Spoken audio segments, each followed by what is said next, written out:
Contoh kedua, pedagang sepatu mempunyai kios yang hanya cukup untuk 80 pasang sepatu. Sepatu jenis 1 dibeli dengan harga 60.000 per pasang, sepatu jenis 2 80.000 per pasang.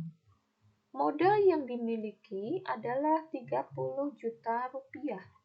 Pedagang tersebut menjual kembali sepatunya dengan keuntungan 10.000 rupiah untuk sepatu jenis 1 dan 20.000 rupiah untuk sepatu jenis 2. Tentukan model matematikanya.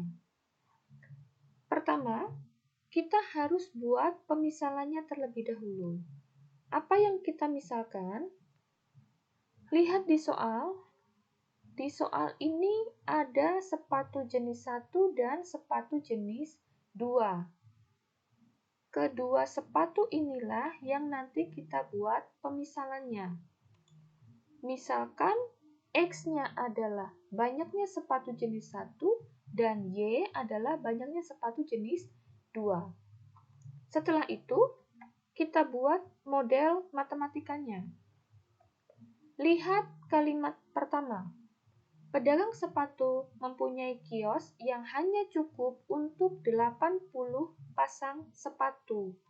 Artinya, di kios itu terdapat sepatu jenis 1 dan sepatu jenis 2 yang total sepatunya tidak boleh lebih dari 80 pasang karena di sini hanya cukup untuk 80 pasang. Jadi sepatunya harus kurang dari 80 pasang sepatu. Kalau kita buat modelnya, maka menjadi X tambah Y kurang dari sama dengan 80. X ini adalah sepatu jenis 1 ditambah dengan sepatu jenis 2. Nanti totalnya itu harus kurang dari 80 atau harus sama dengan 80. Boleh kurang dari atau boleh sama dengan 80, tetapi tidak boleh lebih dari 80 karena di sini hanya cukup untuk 80 pasang sepatu saja. Ini model matematika yang pertama.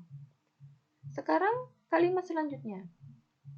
Sepatu jenis 1 dibeli dengan harga 60.000 per pasang.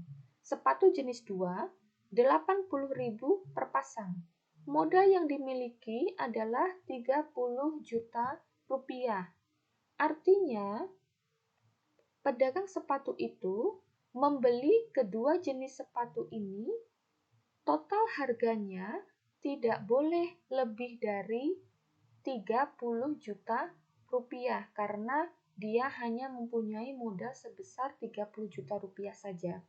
Kalau kita buat modelnya, maka menjadi 60.000 X. 60.000 ini adalah harga sepatu jenis 1 yang dimisalkan dengan X. Ditambah 80.000 Y. 80.000 ini adalah harga sepatu jenis 2 yang dimisalkan dengan Y. Kurang dari sama dengan 30 juta rupiah. Tandanya harus kurang dari sama dengan karena modal yang dimiliki hanya 30 juta. Jadi pedagang itu tidak boleh membeli sepatu dengan total harga lebih dari 30 juta. Dia bisa belanja dengan total harga kurang dari 30 juta atau bisa juga total belanjaannya pas di angka 30 juta. Maka di sini tandanya harus kurang dari atau sama dengan. Bentuk ini masih bisa kita sederhanakan menjadi bentuk yang lebih kecil dengan cara dibagi 20.000 ruas kiri dengan ruas kanan. Maka hasilnya menjadi 3X ditambah 4Y kurang dari sama dengan 1.500. Selanjutnya, X dan Y itu adalah banyaknya sepatu jenis 1 dan banyaknya sepatu jenis 2. Ada kata-kata banyaknya di sini. Maka X dan Y itu tidak boleh bernilai negatif.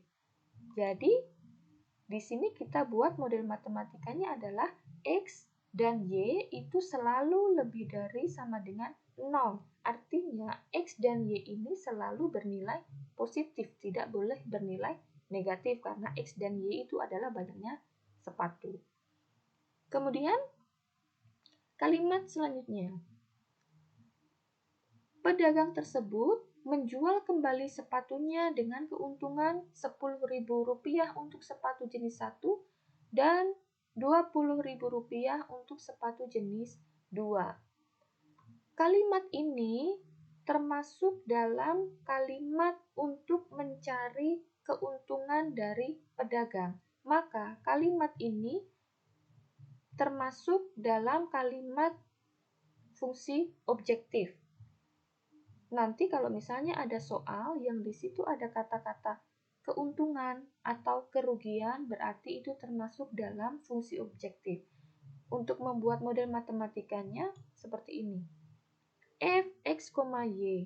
Ini adalah bentuk dari fungsi objektif. F, X, Y sama dengan 10.000X. Kenapa 10.000X? Karena 10.000 itu adalah keuntungan untuk sepatu jenis 1. Ditambah 20.000Y.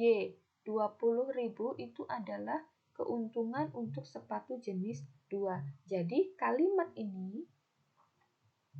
yang terakhir ini itu termasuk dalam kalimat fungsi objektif. Keuntungan dan kerugian itu termasuk dalam fungsi objektif. Jika dibuat model matematika, maka bentuknya menjadi seperti ini. Ini adalah model matematika untuk contoh soal yang kedua.